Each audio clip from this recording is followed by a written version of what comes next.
Malam ini, untuk kalian yang masih terjaga, saya ingin bercerita tentang sebuah kisah yang katanya pernah terjadi di pinggiran sebuah desa kecil di Jawa Tengah. Sebuah desa yang tampak biasa saja di siang hari. Ramai pasar, suara pedagang sayur, dan bau bawang dari rumah-rumah dapur. Tapi ketika malam turun, tempat itu berubah, seakan menyimpan sesuatu yang tidak ingin disentuh siapapun.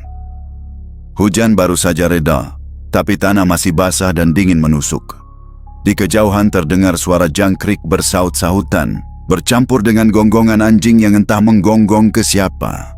Lampu-lampu jalan redup, berpendar lemah seperti nyaris kehabisan tenaga. Kabut pelan turun dari arah pemakaman desa, menyergap ganggang sempit yang menuju ke rumah-rumah kayu yang sebagian sudah tua. Di sudut itulah, dekat pasar kecil yang sudah tutup sejak maghrib, ada sebuah rumah besar milik seorang pengusaha garmen yang dulu sangat disegani. Rumah Pak Haji Udin. Rumah itu masih berdiri kokoh. Tapi entah kenapa setiap kali malam datang, siapapun yang lewat akan merasa seolah ada bayangan panjang berdiri di terasnya. Kisah yang akan kalian dengar malam ini bukan sekadar tentang iri atau perang keluarga. Ini tentang sesuatu yang jauh lebih gelap. Sesuatu yang dimulai dari sebuah tali pocong yang konon tidak hanya membunuh, tapi juga mengikat arwah. Dan di balik rumah itulah, semuanya bermula. Tokoh utama dalam kisah ini adalah seorang perempuan bernama Bu Raras, istri kedua dari Pak Haji Udin, pengusaha garmen konveksi yang cukup terkenal di wilayah itu. Raras berasal dari daerah yang tidak begitu jauh, masih di Jawa Tengah juga, namun latar belakang hidupnya jauh berbeda. Ia tumbuh dari keluarga sederhana, terbiasa hidup pas-pasan, dan sejak muda punya ambisi besar untuk keluar dari kemiskinan. Orang-orang bilang, Raras itu cantik, tutur bahasanya halus. Tapi di balik keramahan itu, ada sifat gengsian dan rasa tidak mau kalah yang selalu tumbuh seperti bara kecil dalam dadanya.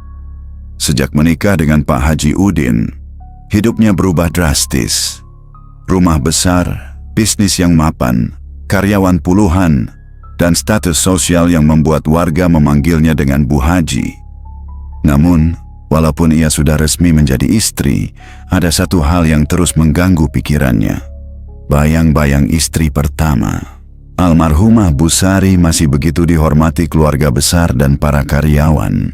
Foto-fotonya masih terpajang di ruang tamu. Namanya masih disebut ketika ada acara keluarga. Dan yang paling menyakitkan bagi Raras, bisnis itu masih dianggap warisan Bu Sari oleh banyak orang. Di pasar, Raras sering mendengar bisik-bisik. Istri yang sekarang cuma numpang nama. Bu Sari dulu lebih dermawan. Kalau Raras galak. Bisikan-bisikan itu seperti duri yang menusuk pelan tapi dalam. Apalagi, akhir-akhir ini, bisnis konveksi keluarga mulai goyah. Penjualan menurun, pesanan dari toko-toko luar kota berkurang, dan beberapa pelanggan lama memilih pindah ke pesaing baru yang katanya lebih rapi dan cepat pengerjaannya. Pak Haji Udin sendiri semakin tua. Ia lebih sering sakit, batuk-batuk, dan jarang turun ke pabrik. Semua urusan mulai diserahkan ke Raras. Namun, bukannya senang karena dipercaya, Raras justru merasa tertekan. Sebab setiap keputusan yang ia buat, sekecil apapun, selalu dibandingkan dengan cara mendiang Bu Sari dulu mengelola usaha. Bahkan para karyawan seakan enggan menatapnya langsung, seolah masih menganggapnya orang asing. Puncaknya datang ketika Raras mendengar kabar dari seorang karyawan setia suaminya bisik-bisik bahwa keluarga besar Pak Haji pernah membahas kemungkinan bisnis ini dialihkan ke anak dari istri pertama, Mas Ramdan, yang tinggal di kota lain, untuk menjaga warisan almarhumah ibunya. Begitu katanya. Kalimat itu menghantam dada Raras seperti palu besi. Raras tidak hanya takut kehilangan bisnis, ia takut kembali jatuh miskin. Ia takut kembali hidup susah, kembali dianggap tidak ada. Ia takut kehilangan segalanya yang sudah ia raih dengan susah payah. Malam itu, ketika melihat Pak Haji tertidur sambil batuk kecil, matanya penuh kecemasan. Raras memegang pinggiran ranjang dan berbisik pada diri sendiri bahwa ia tidak akan membiarkan siapapun mengambil apa yang sudah menjadi miliknya. Sekarang, ketakutan itu tumbuh menjadi ancaman nyata, dan ancaman itulah yang membuat hatinya mulai mencari jalan yang tidak seharusnya ia tempuh. Pesaing yang memicu semuanya adalah seseorang yang sebenarnya sudah dikenal oleh keluarga besar Pak Haji Udin. Seorang perempuan muda bernama Nirmala. Ia dulu hanyalah karyawan magang di konveksi keluarga. Belajar menjahit dan mengukur pola. Nirmala berasal dari kampung yang sama. Rumahnya hanya beberapa gang dari pabrik kecil Pak Haji. Ia anak bungsu dari keluarga sederhana, ramah, rajin, dan dikenal tidak pernah menolak pekerjaan apapun. Ketika masa magangnya selesai, Nirmala memutuskan membuka jasa kecil-kecilan di rumahnya sendiri. Hanya bermodalkan satu mesin jahit bekas, meja lipat, dan lampu neon putih yang menggantung di kamar depan rumahnya. Namun siapa sangka, dalam beberapa tahun, usaha kecil itu berkembang pesat. Pelanggan mulai berdatangan bukan hanya dari kampung sekitar, tetapi dari desa-desa lain.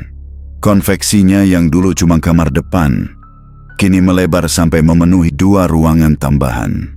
Para ibu-ibu yang dulu menjadi pelanggan setia Bu Sari, perlahan pindah ke tempat Nirmala. Jahitannya lebih rapi, harganya lebih terjangkau. Anaknya sopan, telaten, enak diajak konsultasi model baju. Begitulah gosip yang sering terdengar di warung kopi depan pasar. Raras tidak bisa menutup telinganya dari semua itu. Terutama ketika ada yang membandingkan cara ia memimpin konveksi keluarga dengan cara Nirmala menjalankan usaha barunya. Suatu sore, Raras pergi ke pasar untuk membeli bahan makanan. Di depan kios sayur, ia mendengar 2 ibu tengah berdiskusi. "Makanku besok pakai kebaya yang dijahit Mbak Nirmala. Bagus banget hasilnya. Jauhlah sama konveksinya Bu Raras." Raras yang kebetulan lewat, berhenti sejenak. Tangannya menggenggam plastik belanjaan lebih erat, dadanya sesak. Bukan hanya karena ucapan itu, tapi karena bagaimana kata-kata itu diucapkan, dengan nada meremehkan. Lagian konveksi Haji Udin itu sekarang gak kayak dulu. Sejak almarhumah Bu Sari meninggal ya turun banget. Tambah satu lagi sambil tertawa kecil. Tawa itu menghancurkan sisa kesabaran Raras. Kekesalannya berubah menjadi kecemburuan dalam. Bukan hanya soal bisnis, tetapi soal penghormatan. Ia merasa posisinya sebagai istri sah Pak Haji tidak pernah diakui. Dan kini, muncul pula seorang perempuan muda yang nyaris terlihat sempurna di mata warga. Beberapa hari kemudian, Raras mendapat kabar lebih mengejutkan. Salah satu pesanan besar dari luar kota yang sudah hampir menjadi kontrak tetap, tiba-tiba batal. Alasannya, konveksi kecil Nirmala menawarkan kualitas lebih baik dan harga lebih murah. Karyawan konveksi keluarga pun mulai membandingkan. Bahkan ada yang berani berkata di belakang Raras, Mbak Nirmala itu sebenarnya lebih pantas nerusin usaha Bu Sari. Ucapan itu sampai ke telinga Raras lewat seorang tetangga. Malam itu, Raras menangis marah di kamarnya. Tangis yang lebih terdengar seperti teriakan yang ditahan. Ia merasa dipermalukan, diremehkan, dan dilangkahi. Raras mulai percaya bahwa Nirmala bukan hanya saingan bisnis, tetapi ancaman terhadap posisinya sebagai istri dan pemegang kekuasaan di rumah itu. Kejengkelan itu mencapai puncaknya saat Raras mendapati seseorang meletakkan brosur konveksi milik Nirmala di pagar rumahnya. Entah siapa yang melakukan, tetapi kertas itu terasa seperti tamparan keras di pipinya. Seolah-olah seluruh dunia sedang mengatakan bahwa posisinya akan segera digantikan. Malam itu, ketika Raras duduk sendirian di ruang tamu yang remang, ia menatap foto besar almarhumah Bu Sari. Dalam hati ia berbisik, "Kalau mereka tetap memuja kamu dan anakmu, lalu apa tempatku di rumah ini?" Suara angin yang masuk lewat celah jendela membuat tirai bergoyang pelan. Dan di saat itulah, untuk pertama kalinya, muncul pikiran yang benar-benar gelap dalam benaknya. Jika dunia tidak berpihak padanya, mungkin ada cara lain untuk memastikan ia tetap berada di atas. Sebuah cara yang tidak pernah ingin ia bayangkan sebelumnya. Sebuah cara yang akan membawanya menuju seseorang yang tidak seharusnya ia datangi.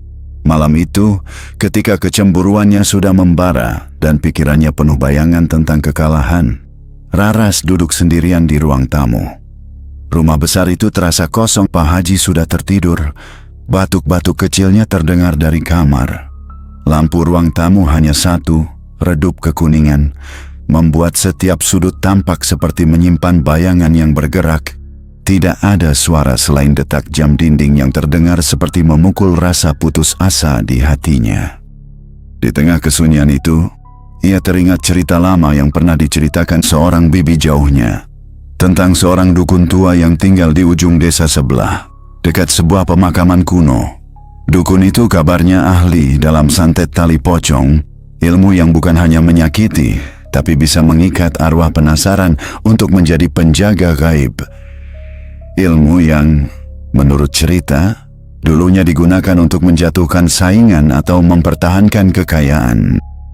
Cerita itu selalu dianggap dongeng. Tapi malam itu, ketika pikirannya kacau dan hatinya digerogoti rasa takut kehilangan segalanya, cerita tersebut terasa seperti jawaban. Raras bangkit, mengambil kardigan panjang dan keluar rumah. Hujan baru saja berhenti, tapi udara masih lembab dan dingin. Jalanan sepi, hanya lampu jalan yang redup menyinari aspal yang mengilap oleh sisa air. Setiap langkahnya memantul menjadi gema pelan. Ia berjalan menuju arah belakang desa, melewati gang-gang yang semakin gelap. Semakin jauh ia melangkah, semakin samar suara kehidupan. Tak ada lagi anjing menggonggong. Tak ada motor lewat. Hanya suara angin menyisir daun bambu dan tetesan air dari atap-atap rumah tua. Setelah 15 menit berjalan, sampailah ia ke sebuah tikungan yang mengarah ke pemakaman lama. Pemakaman ini tidak terlalu besar, namun terkenal angker. Orang-orang bilang tanahnya paling tua di desa itu. Beberapa nisan bahkan sudah berlumut dan miring. Di ujung pemakaman itu berdiri sebuah gubuk kayu, atapnya terbuat dari seng karatan. Lampu minyak kecil menggantung di depan pintu. Cahayanya goyah tertiup angin. Dari dalam tercium bau yang khas. Kemenyan bercampur tanah basah, dicampur dengan sesuatu yang tidak bisa dijelaskan, semacam bau darah yang sudah mengering. Raras menelan ludah. Jantungnya berdegup keras, namun langkah kakinya terus maju. Ia mengetuk pintu pelan. Tidak ada jawaban. Ia mengetuk lagi, sedikit lebih keras. Lalu terdengar suara serak dari dalam. "Masuk saja, aku sudah menunggumu." Rara sangat terkejut. Bagaimana dukun itu tahu ia datang? Tapi tanpa bertanya, ia membuka pintu. Interior gubuk itu remang, hanya diterangi 2 lilin putih. Dindingnya penuh kain hitam dan botol-botol kecil berisi cairan gelap. Di tengah ruangan duduk seorang lelaki tua kurus, rambutnya putih kusut, matanya cekung seperti tidak pernah tidur. Kulitnya pucat kekuningan. Di depannya sebuah tikar pandan. Di atasnya ada mangkuk tanah berisi tanah kuburan. Sehelai kain putih kusam, jarum panjang, serta seutas tali putih kotor, tali pocong. Raras tercekat. Dukun itu tersenyum pelan, senyum yang tidak menunjukkan keramahan. "Kau datang bukan untuk minta doa keselamatan," katanya lirih. "Kau datang karena takut kehilangan kekuasaan." Raras merasa tubuhnya dingin. Saya ingin mempertahankan usaha keluarga. Ada yang mengancam." Dukun itu tertawa pendek, suaranya seperti gesekan besi tua. "Semua orang yang datang ke sini bilang begitu. Semua merasa terancam. Semua ingin tetap berkuasa." Ia meraih tali pocong itu, memutarnya di jari-jari kurusnya. Tali ini bukan untuk orang lemah. Ia mengikat bukan hanya tubuh, tapi arwah. Dan arwah yang terikat tidak pernah tidur. Raras merasa tengkuknya merinding, tapi ia mengangguk. "Saya siap." Dukun itu mendekat, menatapnya tajam. "Sebelum kujelaskan, ingat satu hal. Tidak ada ilmu di dunia ini yang gratis. Coba, ada dapat bayaran. Kadang bayaran itu darah, kadang nyawa, kadang orang yang paling kau sayang." Raras menarik napas dalam. "Kalau itu harga untuk mempertahankan semua yang sudah saya bangun, saya terima." Dukun itu tersenyum kecil, senyum yang lebih mirip bisikan dosa. "Baik, kita mulai." Ia mengambil tanah kuburan, menaburkannya di atas kain putih. Lalu ia menusukkan jarum panjang ke tengah kain, sambil membaca mantra yang terdengar seperti bisikan dalam bahasa yang tidak dikenal. Raras merasakan ruangan itu semakin dingin. Lilin-lilin bergetar, bau melati busuk tiba-tiba memenuhi udara. Dukun itu kemudian mengambil foto Nirmala, entah dari mana ia mendapatkannya, dan meletakkannya di tengah kain. Lalu ia melilitkan tali pocong itu perlahan, seperti sedang membungkus sesuatu yang hidup. Ketika lilitan terakhir selesai, angin keras menerpa dari arah belakang meski pintu tertutup. Tali pocong itu bergerak sendiri, bergetar pelan, seperti ada sesuatu yang meronta dari dalamnya.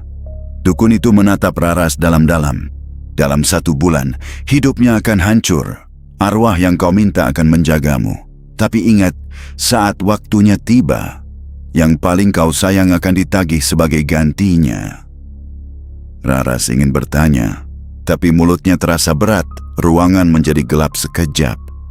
Lalu kembali terang. Ritual itu selesai. Dan tanpa ia sadari, malam itu ia telah membuka pintu yang tidak akan pernah bisa ditutup kembali. Sejak malam ritual itu, gangguan pertama muncul di rumah Nirmala.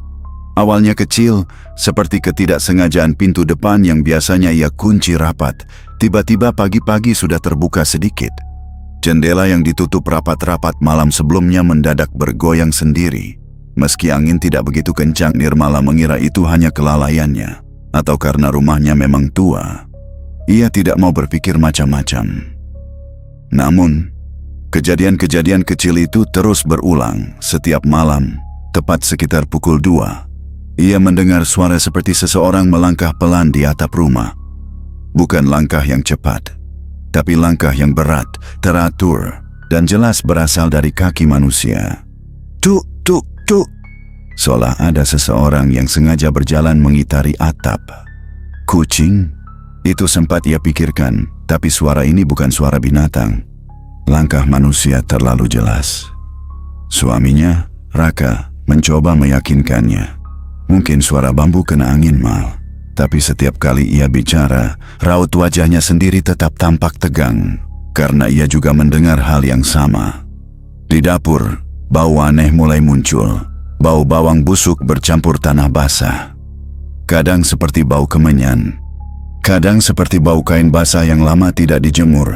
Tapi yang paling mengganggu adalah bau melati busuk. Bau yang begitu menyengat hingga menusuk sampai tenggorokan. Bau itu muncul menjelang subuh, hilang begitu matahari naik. Suatu malam, gangguan mulai memburuk. Nirmala terbangun karena mendengar suara ketukan pelan di jendela kamar, ketukan yang ritmis. 3 kali. Berhenti. 3 kali lagi. Ia mengira itu mungkin hanya ranting pohon. Tapi ketika ia membuka gorden, jendela itu tidak menghadap pohon manapun, di luar gelap total. Dan ketika ia menempelkan telinganya ke kaca, ia mendengar sesuatu. Napas. Napas pelan tapi basah, seperti seseorang berdiri tepat di balik jendela. Hanya selapis kaca dari wajahnya. Ia menjerit, membuat Raka terbangun dan langsung menyalakan lampu. Tidak ada apa-apa. Tapi jendela itu basah. Seolah ada seseorang yang berdiri menempelkan wajahnya ke situ. Pagi berikutnya, rumah itu semakin terasa tidak wajar. Di halaman belakang mereka menemukan seekor ayam mati dengan kepala terpenggal. Di dekat bangkai itu, ada seutas tali putih kotor, mirip tali pocong. Raka buru-buru membuangnya, tapi Nirmala melihat bagaimana tangannya gemetar saat memungut tali itu memakai kayu. Di toko kecil miliknya, kejadian tidak kalah aneh. Bahan-bahan jahitan tiba-tiba berpindah tempat. Jarum-jarum jahit berjatuhan tanpa sebab. Kain-kain putih yang sedang dijemur bergoyang meski angin tidak ada. Bahkan beberapa pelanggan mengaku melihat bayangan orang lewat di belakang tirai ruang kerjanya, padahal tidak ada siapapun di sana. Gangguan itu perlahan-lahan menggerogoti kehidupan Nirmala. Ia semakin sulit tidur. Setiap kali memejamkan mata, ia bermimpi tentang sosok hitam yang wajahnya tertutup helaian kain putih dan tali panjang melilit tubuhnya. Kadang sosok itu hanya berdiri jauh, kadang mendekat, kadang berada tepat di atas dadanya, membuat napasnya sesak. Keluarga pun ikut merasakan terornya. Adiknya, Sheila, yang sering menginap untuk membantu, mengaku melihat seseorang berdiri di dapur tengah malam. Sosok itu tidak bergerak, hanya menatap ke arahnya dengan kepala sedikit miring, seolah sedang memperhatikan.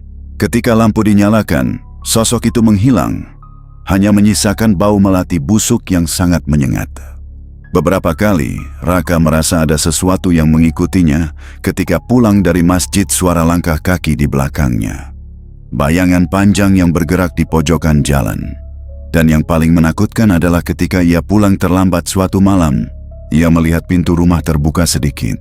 Dari celah itu, ia melihat sepasang mata putih besar menatap keluar dari kegelapan. Tapi ketika ia mendekat dengan senter, tidak ada apa-apa.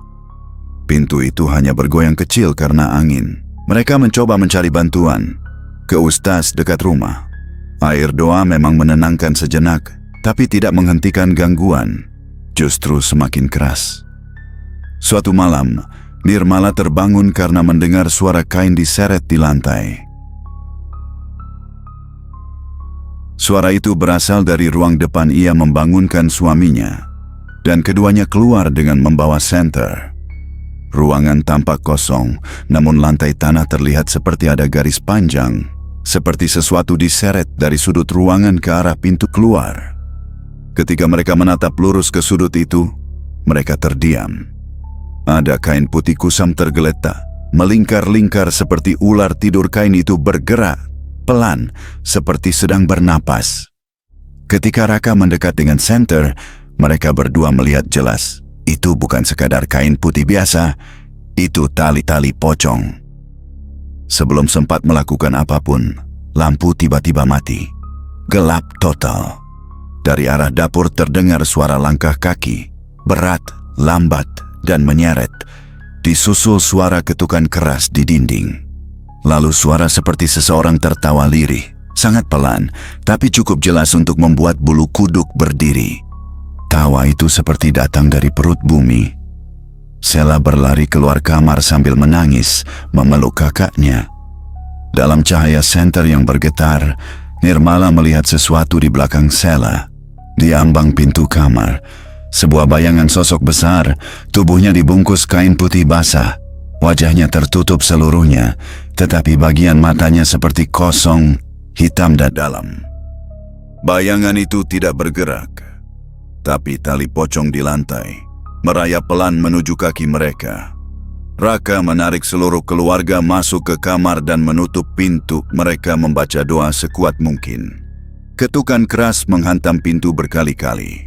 Bayangan kaki terlihat dari bawah celah pintu, seolah ada seseorang berdiri tepat di luar. Tali pocong menyelip lewat celah itu, seperti mencari kaki siapapun yang bisa diraihnya. Ketegangan itu berlangsung hampir 1 jam, sampai azan subuh terdengar. Saat suara azan pertama kali menggema, semua suara berhenti. Ketukan sirna, langkah kaki hilang, tali pocong itu berhenti bergerak. Ketika Raka memberanikan diri membuka pintu saat matahari terbit, rumah itu sudah kembali seperti semula.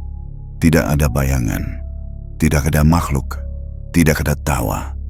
Namun di tengah lantai, tepat di tempat tali pocong tadi merayap, ada jejak tanah basah berbentuk tangan. 5 jari panjang, seperti milik seseorang yang sudah lama membusuk. Nirmala menangis ketakutan. Ia merasa hidupnya sedang diperangkap sesuatu yang tidak bisa ia lawan. Dan yang membuatnya semakin takut adalah satu hal. Setiap gangguan terasa mengarah langsung padanya. Seperti ada sesuatu yang memanggil namanya, mencari dirinya, dan menunggu saat yang tepat untuk mengambil nyawanya. Ia tidak tahu siapa yang mengirim semua ini. Ia tidak tahu mengapa. Tapi ia tahu satu hal. Ini bukan gangguan biasa. Ini bukan arwah penasaran yang tersesat. Ini adalah seorang penjaga gaib yang diutus untuk menghancurkan hidupnya. Dan ia belum tahu bahwa tali itu tidak hanya mengejarnya. Tali itu sedang mencari ganti, dan perjanjiannya belum selesai. Di rumah besar Pak Haji Udin, sementara keluarga Nirmala dihantam teror tanpa henti, Raras justru merasa hari-hari pertamanya setelah ritual berjalan lebih ringan, ia tidur lebih nyenyak. Usaha konveksi mulai stabil lagi. Beberapa pelanggan yang sempat pergi kembali menghubungi untuk memesan jahitan. Bahkan, penjualan online yang sempat lesu perlahan naik tanpa alasan jelas. Namun ketenangan itu tidak bertahan lama. Gangguan kecil mulai muncul. Awalnya hal-hal sepele yang mudah ia abaikan. Misalnya, bunga melati segar tiba-tiba muncul di meja makannya tanpa alasan. Padahal ia tidak pernah membeli melati, dan tidak ada seorang pun di rumah yang menyukai bunga itu. Aroma melatinya bukan wangi, melainkan tajam, seperti melati yang dipetik dari kuburan. Aromanya mengikuti kemanapun ia pergi, menempel di baju, di rambut, bahkan di sarung bantalnya. Malam-malam berikutnya, ia mulai merasakan sesuatu yang mengawasinya. Setiap kali ia berjalan melewati ruang tengah, ia merasa ada mata yang menatap dari bayangan pojokan. Tapi setiap kali ia menyalakan lampu, hanya ada kursi rotan tua dan lemari piring. Benda-benda biasa, tidak ada yang aneh. Hingga suatu malam, ketika Raras sedang duduk di ruang tamu, membaca daftar pesanan konveksi, ia melihat sesuatu di cermin besar yang menggantung di dinding. Di bayangan cermin itu, di pojok belakang ruang tamu, ada siluet seorang perempuan. Rambut panjang, tubuh sedikit membungkuk, dan wajah yang buram seperti tertutup kain tipis. Raras menoleh. Tidak ada siapapun di ruangan sungguhan. Ketika ia menatap kembali ke cermin, sosok itu masih ada. Bahkan lebih dekat, wajahnya yang tertutup kain putih tampak seperti membusuk di balik lipatan kain. Tubuhnya melayang pelan, tidak menyentuh lantai. Raras menjerit, menjatuhkan buku pesanan, dan lari ke kamar Pak Haji. Sesampainya di kamar, ia hanya terdiam, menempel pada dinding seperti anak kecil ketakutan. Pak Haji terbangun dan bertanya apa yang terjadi. Tapi Raras hanya menggeleng cepat. Ia tidak berani menceritakan apapun. Malam itu ia tidak tidur. Pagi harinya, ketika membuka pintu depan rumah, ia menemukan tanah kuburan tercecer di lantai teras. Bukan hanya tanah, tetapi ada pula jejak tangan yang memanjang dari arah pagar menuju pintu. Jejak itu seperti tangan kurus yang baru saja merangkak masuk. Ia langsung menyapu tanah itu sampai bersih. Tapi saat ia sedang membersihkan, Pak Haji berjalan keluar. Meski masih tampak lemah, ia menghentikan gerakan Raras. Tanah kuburan begini, tidak mungkin nyasar sendiri, Ras. Nada suara Pak Haji berubah gelap. Ia menatap tanah itu lama, lalu menatap istrinya. Kamu sudah mendatangi tempat-tempat yang tidak seharusnya kamu datangi, ya? Raras tertegun. Ia menelan ludah. Saya tidak tahu maksud Bapak, Pak. Haji menghela napas. Ilmu gelap itu selalu menagih. Tidak peduli siapa pemiliknya. Kamu ingat itu. Sejak saat itu, gangguan semakin parah. Malam berikutnya, suara mengetuk jendela terdengar berulang. Cepat, lalu pelan, lalu cepat lagi. Ketukan itu berpindah dari jendela kamar tamu ke dapur, lalu ke kamar mandi, lalu ke kamar Raras.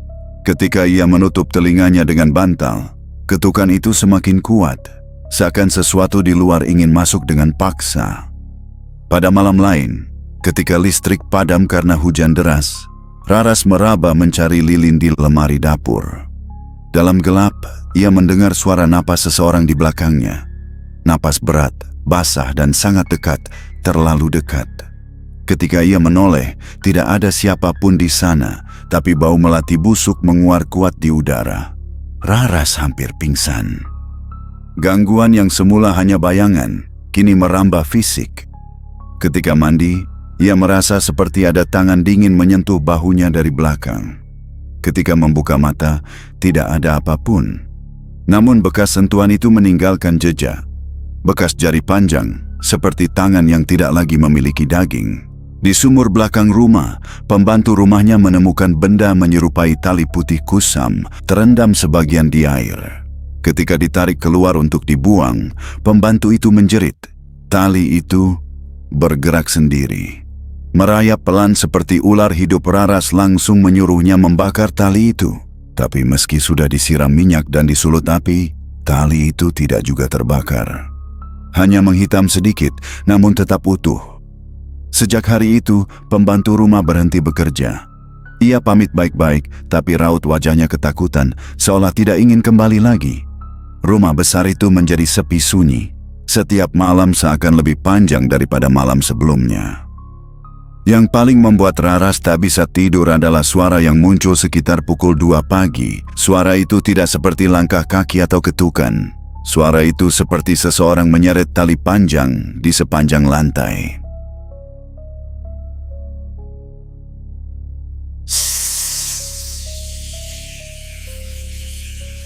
Pergesekan dari ruang tamu menuju dapur. Dari dapur menuju tangga. Dari tangga menuju kamar. Tepat berhenti di depan kamar Raras. Kadang disertai suara napas. Kadang suara seperti seseorang memanggil namanya dengan bisikan serak. Ras, Ras. Pada malam keempat gangguan berat itu, ia mendengar pintu kamar anak tirinya, Mas Ramdan, anak mendiang Bu Sari, terbuka sendiri. Padahal kamar itu sudah bertahun-tahun tidak dihuni. Raras merinding. Ia merasa seseorang berjalan di dalam kamar itu. Ia mendengar suara lemari terbuka, lalu tertutup dengan keras. Lemari itu adalah lemari peninggalan Bu Sari.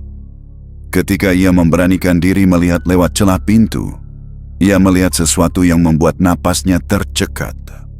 Bayangan seorang perempuan berdiri di depan lemari.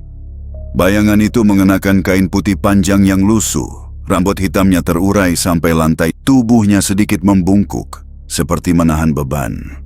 Raras ingin lari, tapi kakinya membeku. Bayangan itu perlahan menoleh, perlahan sekali ke arah pintu kamar. Wajahnya tidak tampak, hanya kain putih yang menutupi seluruh wajahnya. Dengan noda hitam kecoklatan yang mengering. Di dadanya melingkar erat, tali pocong.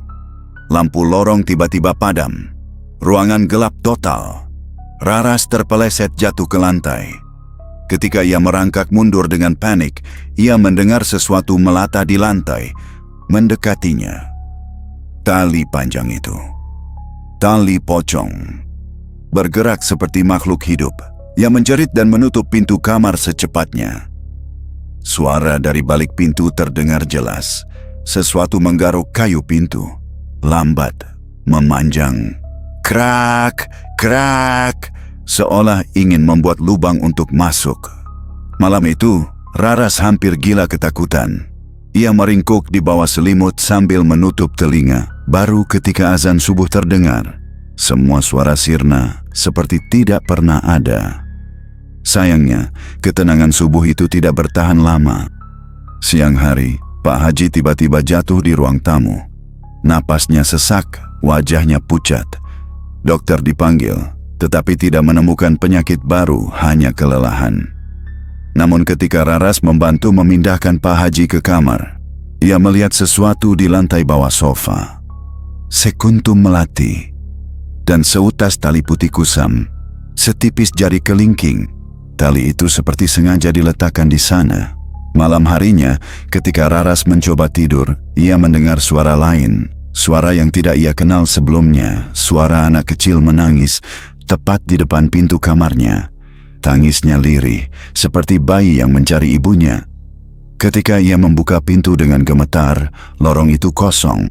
Namun di lantai, ada bekas telapak kaki kecil, basah, mengarah ke kamar anak tirinya. Ketika ia menatap jejak itu lama, tiba-tiba udara di lorong menjadi sangat dingin, napasnya berubah menjadi uap. Dari ujung lorong, terdengar suara langkah kecil, lambat dan basah.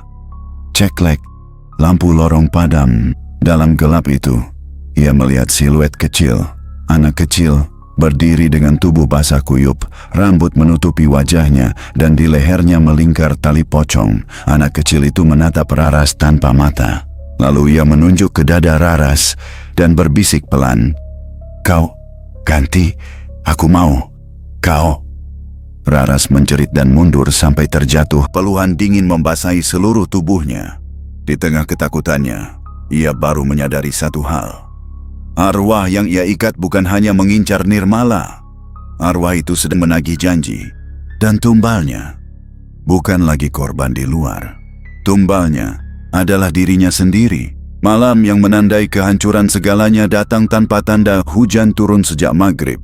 Deras dan sekali. Membuat suara genting rumah berdentum seperti dipukul ribuan batu kecil.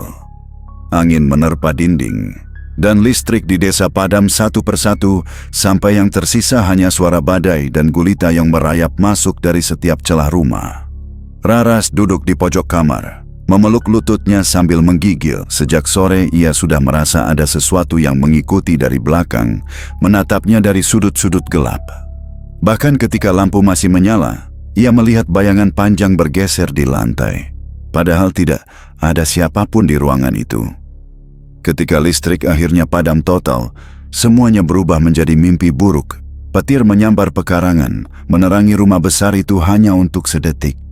Dalam kilatan cahaya itu, Raras melihat sesuatu berdiri diam di tengah ruang tamu. Sosok besar, dibungkus kain putih lusuh dan basah. Kepalanya miring seperti tulang tengkuknya patah. Tali pocong melilit tubuhnya berlapis-lapis, seperti ular yang membelit mangsanya. Ketika kilatan petir hilang, sosok itu ikut hilang. Namun suara mulai terdengar. Dari ruang depan, suara langkah pelan. Duk, duk, duk, menyeret sesuatu yang berat, lalu suara tali diseret. Sebuah suara yang sudah ia dengar berminggu-minggu, kini jauh lebih dekat, lebih nyata, lebih marah. Raras menahan napas. Pintu kamar mengeluarkan suara retak kecil, seolah ditarik dari luar. Ras! Bisikan itu terdengar dari balik pintu. Suara yang basah, berat, dan patah-patah. Suara yang tidak berasal dari dunia manusia. Raras memegang gagang pintu dengan tangan gemetar. Jangan masuk.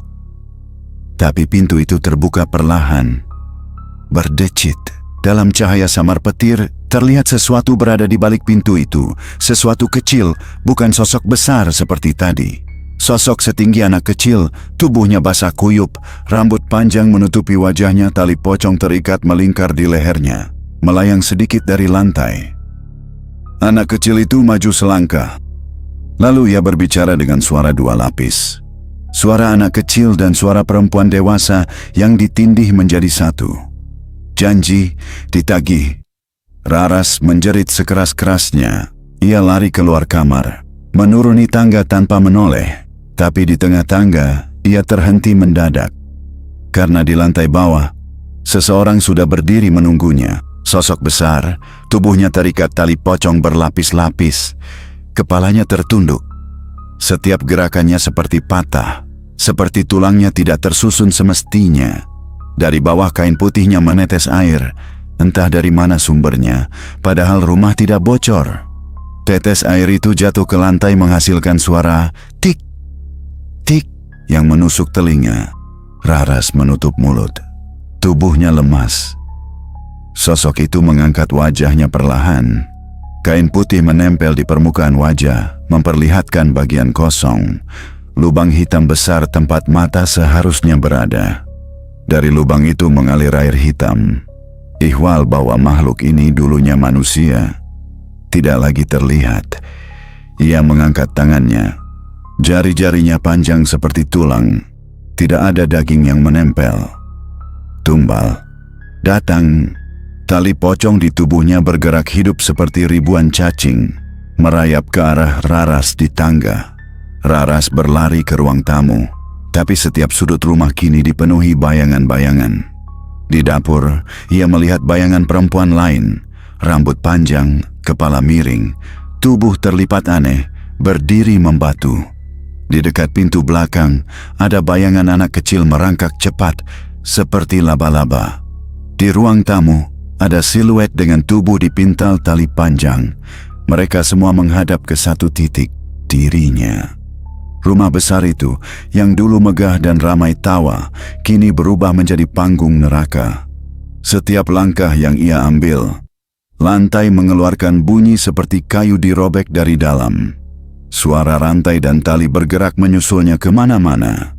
Raras berlari ke arah gudang, satu-satunya ruangan yang bisa dikunci dari dalam. Ia masuk dan menutup pintu cepat-cepat. Ruangan itu gelap, bau debu dan kain lama menusuk. Ia meraba-raba mencari saklar, tapi tidak ada listrik. Tiba-tiba, suara ketukan keras menghantam pintu gudang. "Buka!"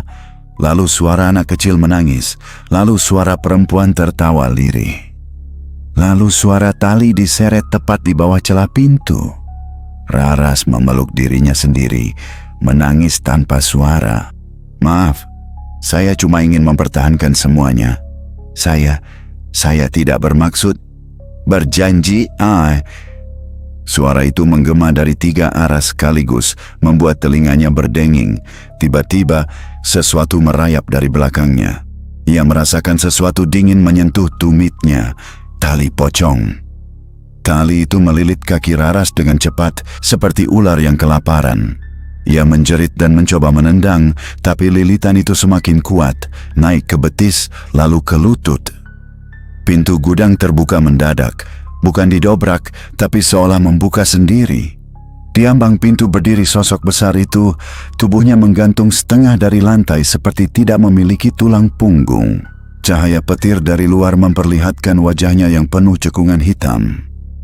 Di belakangnya, berdiri anak kecil berambut basah, tangan terkulai, tali pocong melilit lehernya. Di sisi lain, perempuan berkerudung kain putih lusuh, tubuhnya bongkok seperti telah lama membusuk. 3 arwah terikat, 3 penjaga. Mereka melangkah masuk ke gudang secara bersamaan, seperti digerakkan oleh satu kehendak yang sama. Tali pocong di kaki Raras menariknya kuat-kuat sampai tubuhnya terjatuh ke lantai. Ia merangkak, menangis, memohon. Saya akan bayar apapun. Jangan ambil nyawa saya mohon." Suara perempuan berkain putih menjawab, suaranya serak dan hancur. "Kami tidak ingin nyawamu." Perempuan itu menunjuk ke arah kamar atas, kamar tempat Pak Haji tidur lemah. "Yang kau sayang, kau tawarkan." Raras membeku, menangis ketakutan. "Tidak, jangan, bukan dia." Tapi perjanjiannya sudah dibuat malam itu di gubuk dukun, perjanjian yang ia terima tanpa memikirkan konsekuensinya. Dan sekarang, arwah-arwah yang terikat tali itu menagih janji. Tali pocong melilit tubuh Raras hingga ke pinggang. Ia mencoba menjerit, tapi tali lain menutup mulutnya. Ia tidak bisa bergerak.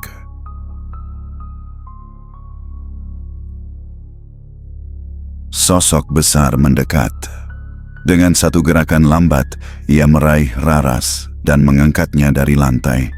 Suara tulangnya patah-patah terdengar jelas. Anak kecil itu memegang tali di lehernya sendiri, menatap kosong. "Kami mengambil yang kau janjikan."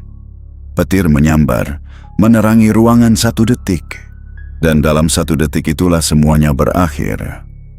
Rumah besar milik Pak Haji Udin terdengar seperti diguncang sesuatu yang raksasa. Tetangga yang terbangun karena suara itu mengira rumah itu disambar petir. Tak ada yang berani keluar. Ketika subuh tiba dan hujan mereda, warga menemukan rumah itu berantakan. Di bagian dalam pintu belakang terbuka, lantai penuh jejak air. Raras hilang tanpa jejak. Dan Pak Haji ditemukan terbaring di tempat tidur, tidak bernyawa, dengan seutas melati kering di dadanya dan bekas lilitan tipis di pergelangan lengannya. Tali pocong sisa ritual tidak pernah ditemukan lagi. Beberapa bulan berlalu sejak malam mengerikan itu. Desa kecil di Jawa Tengah itu perlahan kembali sibuk dengan kegiatan harian. Pasar buka setiap pagi, anak-anak sekolah lewat berkelompok, dan suara pedagang sayur kembali memenuhi gang. Namun ada satu tempat yang tetap sepi, tetap dingin, tetap terasa seperti ditinggalkan oleh cahaya, rumah besar milik almarhum Pak Haji Udin. Setelah kejadian itu, pintu rumah dibiarkan terkunci. Tidak ada keluarga yang datang mengurus, tidak ada sanak saudara yang berani menempatinya. Beberapa kali keluarga besar mencoba menjualnya, tapi setiap calon pembeli yang datang selalu urung membeli. Mereka bilang rumah itu terasa berat, kurang enak di dada, atau seperti ada yang mengawasi dari lorong. Para tetangga, bagaimanapun, tidak berani mendekat. Mereka hanya bercerita lewat bisik-bisik dari balik pagar saat malam sudah mulai turun. Cerita itu kemudian menyebar ke warung kopi, ke pasar, hingga ke desa-desa tetangga. Orang-orang mulai mempercayai bahwa rumah itu kini dihuni sesuatu yang bukan manusia. Beberapa warga pernah melihat bayangan perempuan di jendela lantai 2. Bayangan itu berdiri sangat diam, seolah menunggu seseorang pulang. Kadang rambutnya terlihat panjang menutupi wajah. Kadang tubuhnya terlihat miring seperti tulangnya patah. Kadang hanya garis kain putih yang tergantung, bergerak pelan meski tidak ada angin. Pada suatu sore, seorang pemuda yang melintas di depan rumah mengaku mencium bau melati yang sangat kuat.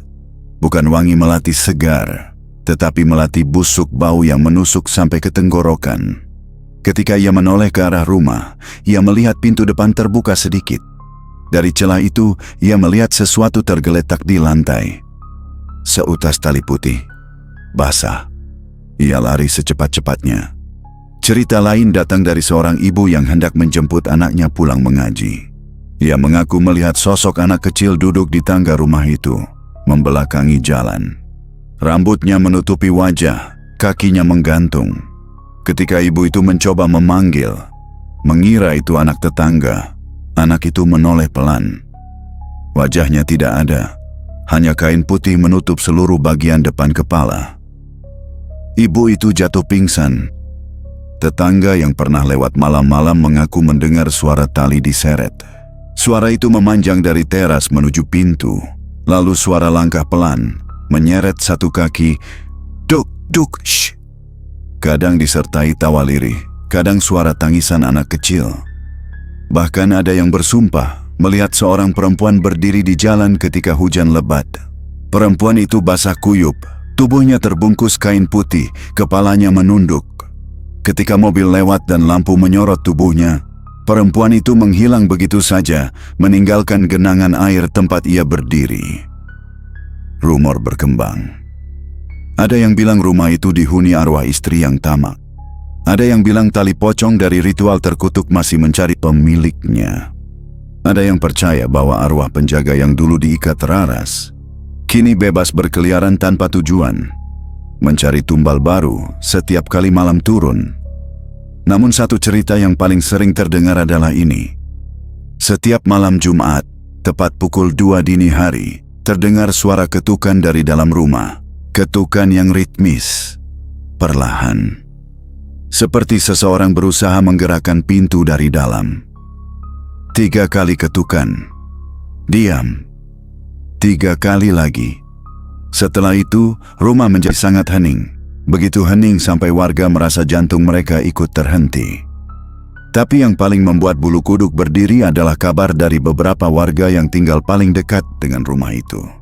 Mereka mengaku pernah mendengar suara perempuan berbisik dari balik pagar ketika lewat terlalu dekat.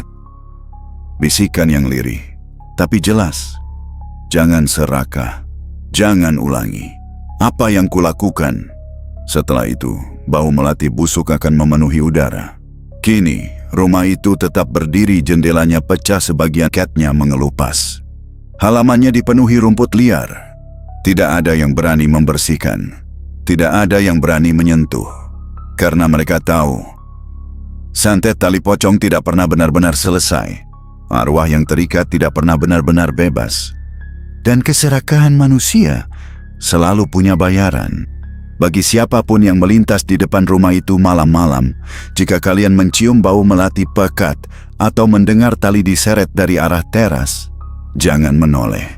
Sebab bisa jadi ada sesuatu yang sedang melihat kalian balik.